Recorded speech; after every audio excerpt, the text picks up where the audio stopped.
We need to talk about the most underrated hair growth and hair health secret. What is that secret? Protective hairstyles. So what are protective styles and why are they even important? Keep on watching for those answers. If you are anything like me, you may have noticed that as far as we can tell, it seems that the average historical woman up until, say, the Edwardian period was able to grow much longer hair on average than what we see modern people growing on their heads today. Now, of course, a huge part of this is simply due to the fact that cutting shorter hairstyles into our hair is more popular today, and so maybe there's people out there who could grow long hair, but they're just not because they prefer to have it shorter. However, long hair is becoming much more on trend currently, and so we're seeing a massive rise in lots and lots of people who desperately want to have long hair, and they haven't even trimmed their hair in years, or maybe just very minimally, and it remains stuck or seems to remain stuck at the same length. And often that's as short as shoulder length. That's when I start to wonder, like, hey, what are we missing in the modern day? Like, why is there this massive difference between how long people appear to be able to grow their hair? What is going on? Okay, so for my full take on the answer to that question, i.e. the differences between historical hair care and modern hair care, and how we can harness those differences in order to grow our own hair longer and healthier, be sure to check out my previous historical hair care videos, which will be linked in the description of this video as well as in the cards of this video. So one thing that I've been asked a lot about since my first hair care video went a little wild with the algorithm is this: what are protective hairstyles? How do we do them? Why are they important?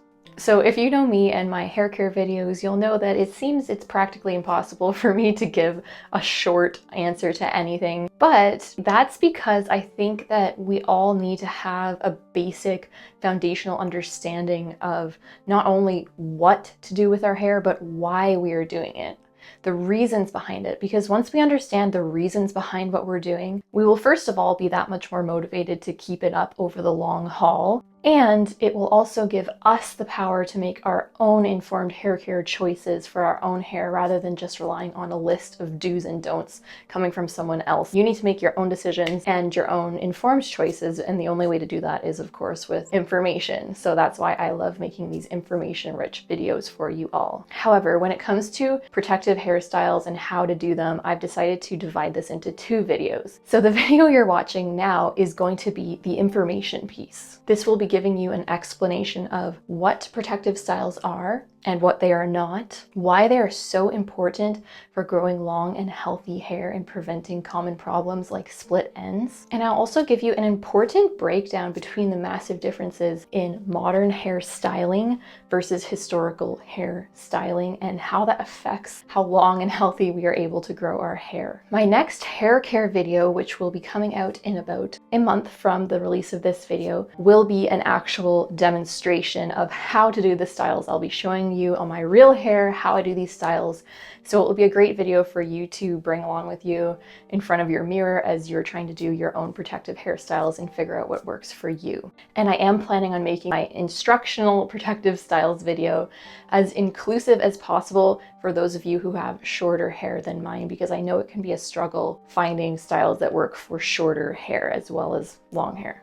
So who is this particular video for? This video is for you if you are simply someone who is interested in historical hair care and the massive differences between historical hair care and modern hair care and how that affects the length and health of our hair. This video is also for you if you are personally trying to grow your hair longer or thicker or healthier or all of the above, and maybe you've been struggling in that area and you're looking for some new way to kind of change things up and breathe new life into your hair and into your hair care routine. Now, if you are a person who is very much attached to the idea of wearing your hair loose on a regular basis, every day, this video might not be for you. Fair warning.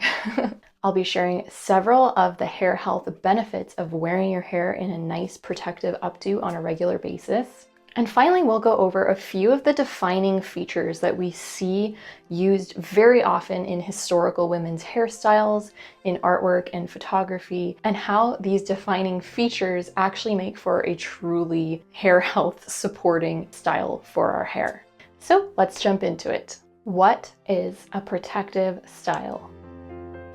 Okay, so I know what you're all wondering. What on earth is a protective hairstyle anyways? A protective hairstyle is a style in which your hair is up off of your body, not rubbing against anything, and the ends specifically are tucked away inside of the style so they're not exposed to the air, they're not exposed to any friction, they're not exposed to any sort of weather elements. So usually this is some kind of updo, like a bun, a chignon, milkmaid braids like what you see me wearing here, and really there's all number of updos and protective styles that we can learn for our hair. This is just a very short list.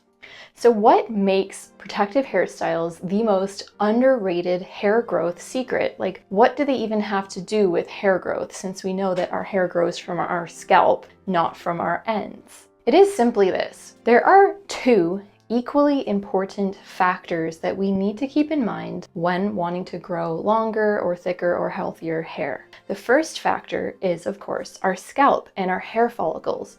How fast our hair is growing out of our scalp, how many follicles on our scalp are producing hair, and how long each given follicle stays within its growth phase.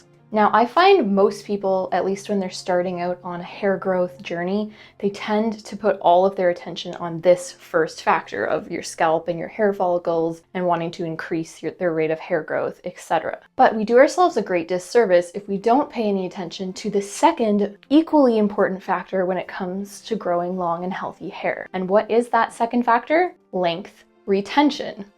I've talked about this a lot on some of my other videos, but I'm going to recap it here because it is really fundamental to have an understanding of this as it comes into the discussion of protective hairstyles. Because let's face it, if you ignore the second hair growth factor of length retention, you're not going to see any increase in your hair length, no matter how many hair vitamins you're taking or scalp massages or scalp treatments you're doing. So what is length retention?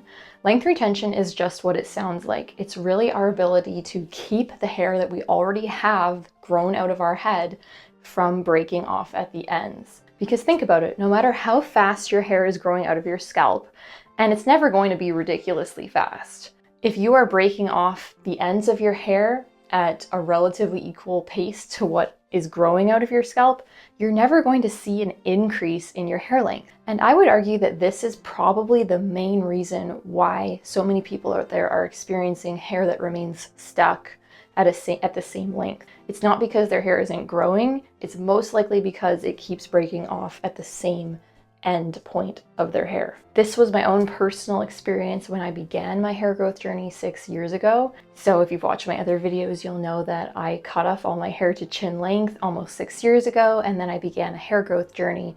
And I fell into that very common trap of just wanting to pay attention to actually growing more hair and growing hair faster and doing all of the things, all of the massages and the inversion methods and hair oils to grow my hair faster. And I still think all of these are great, but the problem was that I was ignoring the importance of length retention. So for a while there, my hair was definitely growing faster and thicker from my scalp. I saw lots of baby hairs growing in, and they were growing in fairly quickly, but I didn't see very much of an increase in the length of my hair. And it's because I had still not learned the importance of handling my hair very gently and treating it very gently. Once I caught on to this, the rest is history. My hair is almost at tailbone length now, which is longer than it's ever been before. And of course, there's been a lot of factors, but a big factor was learning to keep my hair up in protective styles on most days. This became especially important once my hair reached a certain length point, just for practical purposes in my busy life to wear it up, but also, of course, for the health of my hair. So nowadays, I typically save wearing my hair down for more special occasions like going out somewhere or filming a video. And now that it's winter time, for example, I'm wearing my hair up even more than I would in the summer, just because of the air and the cold and everything like that. So now we need to talk about historical hairstyles versus modern hairstyles. Historical women's hairstyling versus modern hairstyling. There are some very massive differences in these two categories, and it greatly affects how our hair is, how healthy it is, how thick and long it's able to grow. If you've watched my other hair care videos, you'll know that I am very much interested in looking back on history and looking at how they cared for their hair. And one of the biggest reasons for this is simply because it gives us much greater perspective when we're able to look back at a span of history as well as our current time period, rather than just being stuck in this narrow-minded viewpoint of whatever happens to be the fashion or whatever happens to be popular in our current era, and then just ignoring everything that came before us. Because after all, the greatest test of anything is time, right? As I mentioned at the beginning of the video, one of the reasons why I also love looking back at historical hair care practices is simply because, as far as we can tell, it really seems that women especially knew how to grow very much longer hair on average than what we're capable in quotes of growing today. Of course, that's not because our genetics have changed at all, I would argue. Possibly there could be differences in diet. That's a topic for another video. But in this discussion, we're talking about hair care practices because, let's face it, our hair care practices have changed tremendously in the modern period versus all of history up until the 20th century has been vastly different from how we treat hair today. And again, for a more in-depth discussion of all of these differences as it pertains to hair washing and lots of other things, be sure to check out my other historical hair care videos. So one huge difference that we're going to be discussing in this video between historical hair care and modern hair care is literally how we style our hair on a daily basis. In the modern day, at least in Western culture, it's the typical belief that those who have longer hair, typically women, should be wearing their hair loose on most days. And that the only reason you wouldn't want to wear your nice long hair loose is because maybe you're involved in some sort of athletic activity, or you're having a particularly bad hair day, or you're feeling particularly frazzled and busy. Messy mom bun, anyone? Now, because in the modern day we have such an emphasis on wearing our long hair loose on a regular basis, this is where all of the extra styling products and heat tools come in. Because if you're wearing your hair loose every day, you're probably going to be washing it in the shower more often. You're probably going to be using a lot more styling products and heat tools to give it that look you want. Whereas everyone knows that when you wear your hair up, it is much more forgiving when it comes to frizz or a little bit of greasiness or whatever. Now, historically, it was actually the opposite. At least in Western cultures, wearing the hair loose was not something that you did in public, at least once you reached a certain age of maturity. It was expected that women would wear their hair up on most days, and it would only be taken down when they were at home in the evening in private, brushing their hair out, and then they'd probably braid it for the night. Now, of course, there were a number of social reasons why this was the norm, and we're not going to be talking about those in this video, but there were also a number of very practical and health-giving benefits for the hair when it comes to wearing the hair up in nice updos on a regular basis. Namely, it helps to grow and preserve long, healthy hair. The fact is that when your hair is waist length or longer, it can be quite an encumbrance to be wearing it loose all day, especially if you have any sort of busyness in your life at all. Certainly if you're a mom and you have young children to care for, wearing long hair loose is quite an encumbrance, or if you're athletic, or just if you have really anything physical to do in your day at all, it can be troublesome. But apart from these practical considerations, again, when it comes to hair health, there are actually some very good reasons to wear your hair in nice updos on a regular basis, and that's what we're going to talk about now. Hair health benefits of protective styles. Wearing the hair up in protective styles, which, as we've already mentioned, are styles where the ends are tucked away and the hair as a whole is lifted up and off your body, this is one of the best ways to preserve the life of any given hair strand. If we want to retain the length of our hair strands, we need to be very gentle with them, and we need to keep in mind that the longer a hair strand becomes, the older the ends are, and therefore the more fragile they are, and the more special attention and care and protection that they require. So when our ends are tucked away, they're protected from the outdoor elements as well as indoor air conditioning or heating. They're also protected from mechanical damage. So in other words, if you're wearing your hair loose, it's going to be rubbing against your body, creating friction, which if you looked at a hair strand under a microscope, you'd be able to see little bits of damage that happen to the hair cuticle every time it rubs against something. Certainly if you have young children like I have, your hair can get pulled or it can get caught in things. There's a lot of opportunities for mechanical damage to happen, especially as your hair becomes longer. And so that's why it's a great idea to wear it up and away in protective styles. If you're interested in more of the specifics of what makes a good, effective, safe, and gentle protective style for your hair, I will be talking about that later in this video, and also stay tuned for my next hair care video, which will be an actual demo of how to carry out several different protective styles on shorter or longer hair. Protective styles are also practical and elegant.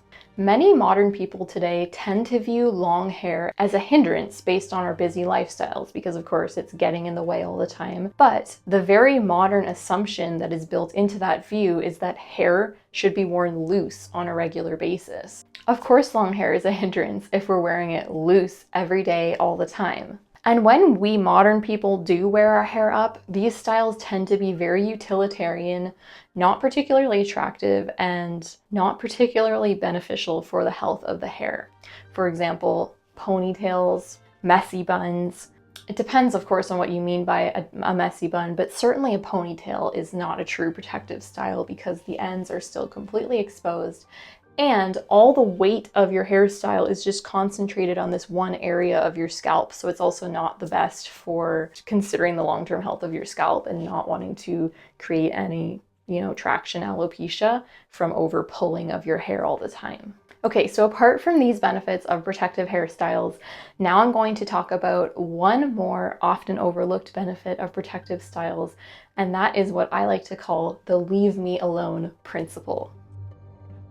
When I was a little girl, I was extremely self-conscious of my big and poofy hair that was very different from most of the people around me in my daily life. One of the ways I would manifest this insecurity was on the rare occasions that I was convinced by my mother to wear my hair loose for a certain occasion or whatever, I would constantly be having my hands in my hair, self-consciously rubbing it, pulling it, trying to flatten it out and just make it look more like other people's hair around me. And again, this was mostly subconscious. What I do remember is my mom constantly telling me, Catherine, keep your hands out of your hair. If you keep touching it, it's going to look frizzy and it's going to look bigger, and it looks really nice right now, so just don't touch it anymore. Of course, I always rolled my eyes at this counsel, but now I know my mom was right. Which leads me to the first aspect of what I'm calling the leave me alone principle as it pertains to hair health. Hair doesn't like being touched all the time. If our hair is loose, it's inevitable that we're going to have our hands in it, we're going to be touching it more, even if it's just to, brush it out of our face or flip it behind our shoulders or whatever. It's going to be getting touched a lot more if it's loose. And as we already mentioned, every time your hair is rubbed against something, every time you even touch it, you are creating the potential for damage of the cuticle. Of course, you're not going to see this damage unless you're looking at the hair under a microscope, but over time, this damage adds up, and it stands to reason that if you're wearing your hair loose every day, it's going to end up being more damaged over a shorter period of time than it would be if you wore it up more often. So wearing our hair up in protective styles on a regular basis also helps us protect the health of our hair in another way. What is that? It indirectly helps us to just not feel tempted to wash and restyle our hair nearly as often as if we were wearing it loose all the time. Because let's face it, if we are wearing our hair loose on a regular basis, it's going to show whatever frizz is going on, whatever slight amounts of greasiness might be going on if we haven't washed our hair in a while. And so we're going to be tempted to use various styling products to make it conform, or simply hop in the shower and wash it with shampoo and conditioner all over again and start the process all over again. Now, why is this even a problem? Let me explain. Is washing our hair inherently bad for our hair health? Of course not. Is having dirty hair somehow beneficial for hair health? Of course not. You don't want to have dirty hair. You don't want to have a dirty scalp. I'm not saying that any of that is what you want. However, there are other ways to keep the hair clean healthy, and looking nice, apart from using liters of water in the shower and various commercial, conventional shampoo and styling products. And of course, historical people were really pros when it came to this because they didn't have running water in their house. And up until the 20th century, they didn't have any kind of beauty industry producing commercial products. Be sure you check out my previous historical hair care videos for more information on all of this. I will quickly mention that one of the things historical people did to keep their hair looking nice without needing to jump in the shower, wash it, style it with heat tools was simply using a boar bristle brush. A boar bristle brush is actually an amazing way of dry cleansing the hair because it actually cleanses your scalp with its bristles. It cleanses it of extra oils as well as any just buildup that could be on your scalp. It cleanses your hair of dust that might be in it. And as it draws the oil away from your scalp, what it does is it actually brings that oil all the way down the length of your hair, which conditions it because scalp oils are actually the best conditioning product to use for your hair. That's a subject for another video, but now let's talk about why it is preferable to limit the amount of times we wash our hair. First of all, there is of course the consideration that most of us in the modern day are using relatively harsh products that contain a bunch of chemicals that could be stripping to our hair or damaging to our hair over the long term. But apart from that, there's also just the factor to consider that when we wash our hair often in the shower, it's soaking wet. And as we talked about on my first historical hair care video, when hair is wet, it's in a significantly weakened state because when it's wet, the salt bonds that make up about 30% of the strength of the hair strand become dissolved and they don't come back together until the hair is dry. And when our hair is being washed, it's going to require a certain amount of manipulation, of touching of our hair while it is in this soaking wet, weakened state. So it stands to reason that it's preferable to limit the amount of times that we're getting our hair soaking wet and manipulating it while it's soaking wet. And again, I'm not saying that we should be leaving our hair dirty and oily, and certainly we should not be leaving our scalps dirty and oily. That is not beneficial for growing long hair. But what I am saying is that there are other methods that have been used for hundreds, if not thousands of years that are able to cleanse the hair while it's in a dry state, such as boar bristle brushing. How does this all tie in with protective styles? If you haven't guessed it already, it's simply because when we're wearing our hair up in protective styles on a regular basis, we're not going to feel as worried about getting our hair in this like perfect, just been washed and styled in the shower look because it's being worn up. As long as you have a good boar bristle brush, you can get your hair looking very nice and smooth and maintained while it's in an updo without needing to rely on jumping in the shower, using styling products, using heat tools, etc., etc. Okay, so now let's talk about what good protective styles should include. Okay, so let's talk about what a true protective style is and what it is not. A true protective style, as we've already mentioned, is one in which your hair ends are tucked away and hidden from the elements. Ends of hair are old and most prone to breakage, which is why they need the most TLC and the most protection. So let's talk about what a protective style is not. A braid is not a protective style. Now, I'm not saying braids aren't good. I love braids. I sleep with my hair in braids every night. And a braid is what we would call a low manipulation style. So in other words, when our hair is in a braid, it does protect it from just being overly manipulated. So it protects it from getting tangled throughout the day, and it does protect it to some degree from excessive friction. But it's not a true protective style because the ends are not tucked away and a braid is still down your body. So there's still some degree of friction going on there. Now, again, I love braids, and at some point I'll probably make a video about my nighttime hair care routine, and braids play a large part in that. Let's talk about two more examples of what a protective style is not. A ponytail is not a protective style. Now, for some people, a ponytail might be able to get the hair up and off their body, but there's two main problems with a ponytail. First of all, the ends are still completely exposed, so it's not a protective style. The second problem with a ponytail, as I see it, is that it can put a lot of strain and tension on your hairline because it's pulling all the hair back. And if you're doing that on a regular basis, you're likely to have some hairline receding. It might not be super extreme, but over the long term, it can make a difference. Also, when you have your hair all in a ponytail, say right here, It's putting a lot of stress and strain on this very small concentrated area of the scalp because all of the weight of the hair is concentrated on this one area. The same goes for a loose, messy bun. Now, everyone has different definitions of what they think of when they think of a messy bun. What I'm picturing right now is one of those buns where it's basically just a ponytail folded in half. And you can probably guess why that's not a true protective style. The ends are still exposed. They're usually kind of like sticking out at the top. And it's also not the best style for protecting your hair from getting tangles in it. And this becomes more and more important of a consideration the longer your hair gets, or if you have thick and curly hair like mine. And again, it's also putting a lot of stress and strain on your hairline, as well as on this very small concentrated area of your scalp where the ponytail is being held up. Okay, so let's talk about a couple more factors of what a good protective style should include. And remember, be sure to subscribe if you haven't already. My next historical hair care video, which should be out in about a month from now, is going to be an actual demonstration of how to do several of my favorite protective hairstyles, and I will be giving style advice for those of you with shorter hair as well. So as already mentioned, the first factor of a good protective hairstyle is that the ends are tucked away and hidden away.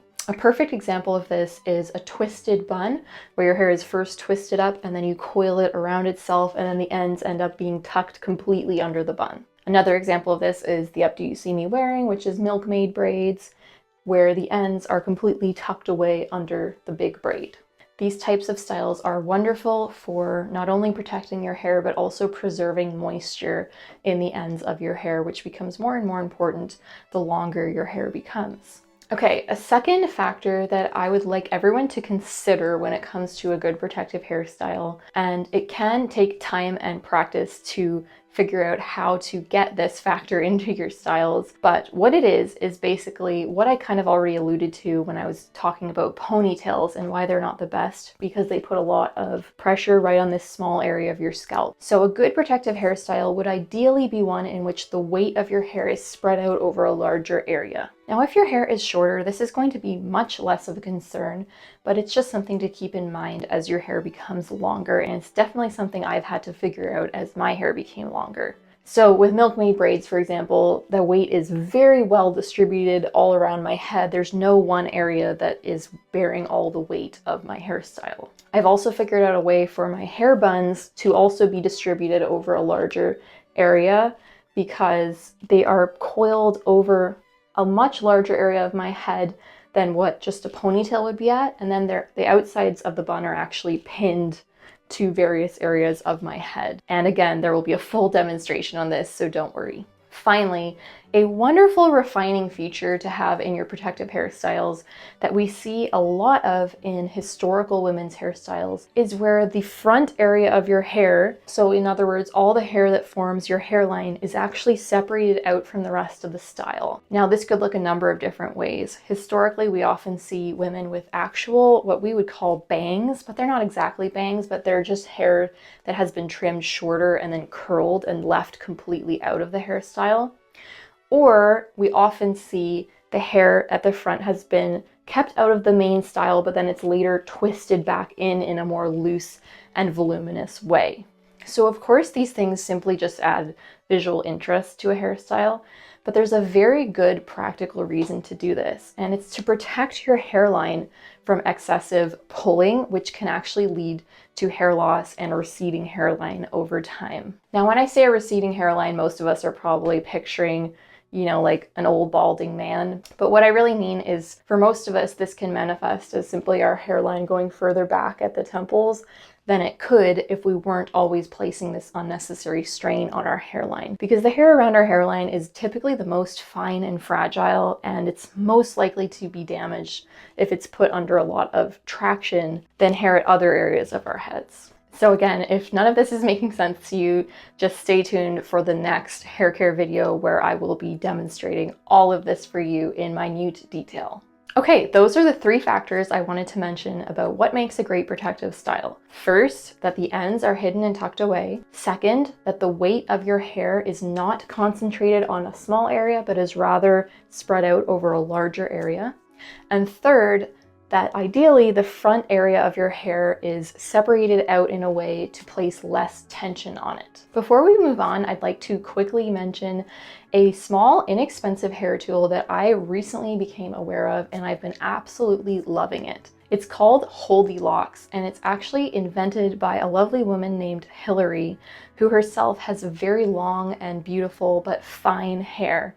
And she works as a machinist, and for many years she struggled to find a way to put her hair up reliably without it getting caught in things or needing to be redone several times throughout the day. And so she actually invented this small device, and it's basically a very effective tool for being very gentle with the hair and allowing you to put your hair up in several different styles without creating the typical type of damage that can be caused by things like elastics and bobby pins. And it's also great for keeping the hair tangle free and just very easy to get in and out of the hair as opposed to something like hair elastics. And you can create really beautiful looking hair buns with this. That is what I've been mostly using mine for, that stay all day, but they just make really pretty looking buns compared to the typical bun that I've been used to doing in the past with bobby pins. So that's all I'm going to say about Holdi-Locks for now, because I am going to be doing a full demonstration in my upcoming hair care video all about how to use this particular tool, as well as lots of other ways of styling the hair, so stay tuned for that. But if you're interested in trying it out, I would definitely recommend it, and I have a link for you in the description where you can get 10% off of your own Holdi-Locks kit if you choose to try it. I really hope you guys found this video wildly informative, and I'd love to hear from you in the comments if you've been inspired to try out more protective styles in your hair routine,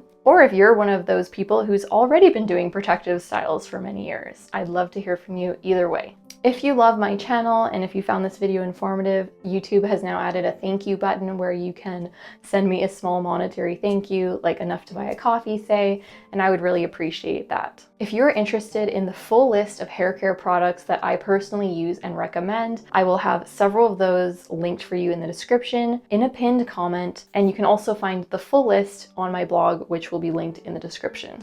It also helps support this channel if you choose to purchase anything through one of those links, because I receive a small commission at no extra cost to you, so thanks in advance. I've also recently set up a YouTube membership where you can join for, I believe, $5 US a month, and you will get 24 hours of early ad-free access to my videos, as well as an exclusive Discord chat group and a couple exclusive members only posts per month. And I definitely appreciate you considering joining that.